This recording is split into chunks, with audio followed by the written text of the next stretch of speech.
Hi friends. ఇప్పుడు నేను ఎప్పుడు నీకు వీడియోలు తీసే ఏది మన షీప్ ఫామ్ గురించి చూపిద్దాం అనుకుంటున్నా మీ అందరికీ. ఇక్కడ మన షీప్ ఫామ్లోకి ఎంట్రీ ఇద్దాం, చూపిస్తా. ఫస్ట్ ఎంట్రీ తోటి మనకు వచ్చేసి ఫస్ట్ పల్లికాయ పొట్టు ఇది మొత్తం నింపేసినాం. ఇప్పుడు మనం ట్రాక్టర్లో తీసుకొచ్చేసి నింపింది మొత్తం ఇగో దీంట్లో నింపేసినాం. తర్వాత నెక్స్ట్ మనకు రీసెంట్గా మనకి వచ్చిన ఫ్యాన్ కూడా ఉంది. ఇలానే లోపలికి ఎంట్రీ ఇచ్చినాం. ఇది పెద్ద ఫ్యాన్ మనది. ఇది ఫస్ట్ మనం పిల్లల్ని ఇంటి కొట్టేస్తాం.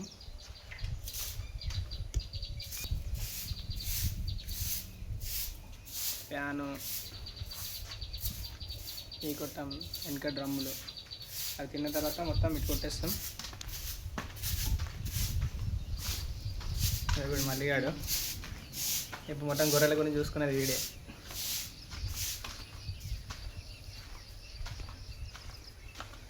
ఇది మన షాప్ కట్టర్ మొత్తం కంప్లీట్గా దీంట్లో పట్టేసి చూసుకుంటాం. మనకు ఇది షెడ్ కెపాసిటీ ఇంచుమించు 100 నుంచి 150 పిల్లలు ఈజీగా సెట్ చేస్తున్నాం. దీంట్లోనే మనకి టెన్షన్ లేకుండా మంచిగా కవర్ అవుతున్నాయి. ఇంకా పెద్ద ఎక్స్టెన్షన్ ఉంటే ఇంకా ఫ్రీగా పండుకొని కంఫర్ట్ ఉంటాయి.